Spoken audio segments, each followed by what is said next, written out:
my love. Hey everybody, I'm Jake. You ever had a dream? I have a dream. I'm not bringing up Martin Luther King's speech just to stir up controversy in light of the whole Baton Rouge thing. I don't want to talk about that at all. But you know, I had a dream the other night. It was really, I don't even know how to explain it. Unless I just, you know, write all of it down and then tell you word for word. Which I did do that. Well, half of it. I'm going to do the rest of it right now. But you know, it was a scary dream that as it was unfolding, it felt so real and it impacted me so much that I had to share the world, share to the world this dream of mine. And so after I wrote it down, I thought it had needed a title, right? So I called it The Unraveling Saga of the QN Incident. Now you probably have no idea what that means, and that's good because you're in for a real surprise. So without further ado, let's read all these 5 pages of this nightmare. A human can only withstand so much pain before he or she breaks. That's what they said to me before they put me under. I had served my time in Iraq and Afghanistan, but I still felt as if I had not gone above and beyond my call of duty. I had already won 5 golden medals and become a 5-star general. But with the unstable Middle East, I felt that I could not help stop the looming threat of ISIS. I would have to go into early retirement. Mr. Moran, we have to bring you in, Colonel Sanders said, just as I was about to rank up to global elite in Counter-Strike. I put the game down because nothing is more important than serving my country. What is it, Colonel? I said. That's General Sanders to you. So they finally added another sector of the military, I said. Yes, sir. I am the first commanding officer of the Finger-Lickin' Chicken Corps, you said. But that's not what I'm here for. Congratulations, General. But I'm retired, I said. If there was a mission, then I need to know more about it. You'll be briefed in the car, he said. I reluctantly agreed to go to the base. I can't tell you where it was because that's classified. In the car, I was given an iPad. The iPad was on FaceTime with President Donald Trump. He looked at me with those beautiful eyes of his and he said, "Son, you've done a great job for your country. That being said, there's still going to be wars that we cannot win." This is my Donald Trump impression. "We have a way to destroy ISIS, but there come a time when we can't defeat our enemy. We will need a brave man like you to lead us into battle once more. There is no doubt in my mind that your service would be needed more than ever. It's always been my highest priority to defend our nation, Mr. President," I said. "Please," he said. "Call me Donald." "Donald," I said. "I'm retired now. If there is another war, then I would be too old to put on the uniform." "That's what we're bringing you in for," he said. "Our scientists, and they're really good people, these scientists, really the best in the world, you know. They're good thinkers. You know, we don't have a lot of thinking people in the world like them today. They made a way to cryogenically freeze your body in order to keep you alive longer. Your mission, should you choose to accept, is to go under and sleep until we need you to make America great again once more." I felt as if I didn't have a choice. Either rot away in my house, playing video games all day, or make use for my life. I accepted, and they immediately began the process of freezing me. I was put in a special suit. Once I arrived at the base, I was cleaned and given various sedatives to make the process less painful. When I was loaded into the capsule, I made one last wish.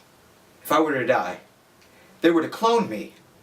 I had always wanted a son, but I didn't want him to be any different than me. Otherwise, he might not understand the importance of war. Everything went black. No dreaming, just emptiness. It reminded me of Operation Pleb Snap Recall, where for days we sat outside of a rebel base just hiding and saying nothing in a dark cave, because we knew we were outnumbered. Then a light was shined in my eyes. "His vitals are good," a doctor said. I could only move my hands, then slowly my arms and legs. When I could finally open my mouth, I said, "Did it work?" It was daylight, and I remember coming in at night. I looked around, and I was surrounded by doctors. All of them looked at me, as if shocked. I was wheeled into a room where there was little medical equipment. Someone came in with a glass of water and handed it to me. As I drank the water, he said, "I'm Colonel Sanders. I'm here to fill you in." It must not have worked. He looked exactly the same. He then said, "I believe you met my father, General Sanders. He helped with this experiment before passing.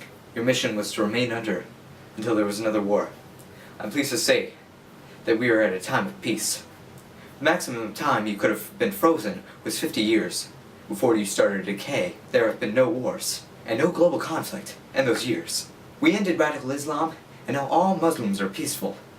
The UN decided to nuke all of North Korea. North Korea! Russia became a capitalist free market economy and has developed a reformed democratic government. All socialism and communism has been replaced with stable self-sustaining nations who are interdependent as well as providing basic needs for their own people. So you don't need me anymore, I said. Yes, he said.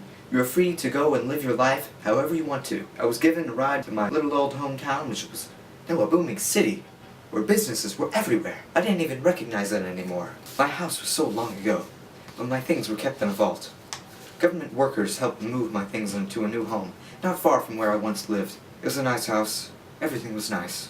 I drove my hover car to the park and watched kids as they would play and shout at each other. Strange things, as if they were in a different world. It turned out they were, in a simulation at least. Each of them had a computer chip on their forehead and were in some kind of virtual reality.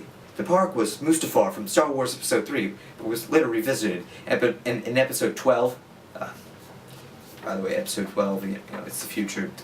They keep making Star Wars movies. I decided to try my sea legs. I took a trip to the beach and walked along the shore. And there she was. She was the most beautiful thing I've seen in all my life. I've been all around the world, but nothing can compare to this angel. The way her fibers swayed in the wind. The white purity of her skin. She was stunning. She was one square of quilted northern toilet paper. I walked towards her not knowing what to think, or say if she turned around. Why did I feel this way? Could a hardened warrior like me love such a creature so soft and fragile? When I closed in on her, I said, "Hello, miss. I couldn't help notice you from over there." She looked at me. My heart dropped. She didn't say anything. I decided to tell her how I felt. "You are magnificent. I don't think I've ever felt this way towards anyone. I want to know you more." She walked away, or at least the wind carried her away. I went home that day feeling embarrassed. Did I rush into things? Then I got a message on my phone. I didn't remember giving her my phone number, but in the future, I don't think it would be too hard to find with how connected everyone is. The message said, "I was startled by your confidence. It's not every day that someone would say something so profound like that to someone like me." She went on to say that the reason why she didn't say anything at the time is because she couldn't. Because she was one square of quilted northern toilet paper. The last text read, "I would like to see you again. My name is Pearl. If you want to meet at the movies, there are plenty that I would like to see." I replied yes, and the very next day we saw the latest Spider-Man reboot. This was the first of many dates. We went everywhere together and did everything. We became very close, and after a year of paradise, I took her to that spot on the beach and I proposed to her. We were married not long after. The wedding was empty. All of my friends and family were long dead, and because Pearl was toilet paper, she had no family. After the wedding, we traveled the world. Throughout our marriage, we always wanted kids, but it was scientifically impossible. I believe that was the biggest divide between us. She never wanted to get a divorce because of it, but it's not like she could have had any more chance having a child with one of her own. I was always loyal to her. I didn't even use toilet paper. I would only rely on a bidet. It wasn't the easiest marriage. People had become very socially progressive, and I was seeing human and tree marriages, so it wasn't that strange for people. Although I did feel as if I was not completely liked. When presidential re-elections came up, I was constantly asked by the media if I were to run. It seems that my military experience, as well as my age and ripe knowledge of the past, made me a good candidate. I decided to run, and every step along the campaign she was there, holding my hand. I was holding her. I wanted a landslide. The world was just right. My approval ratings in the first year were higher than any other president. Then for my 5-year anniversary, I took her to that spot on the beach once more. Just when everything seemed perfect, a fly landed on her. I immediately swatted the fly and killed it, but it hit Pearl in the process.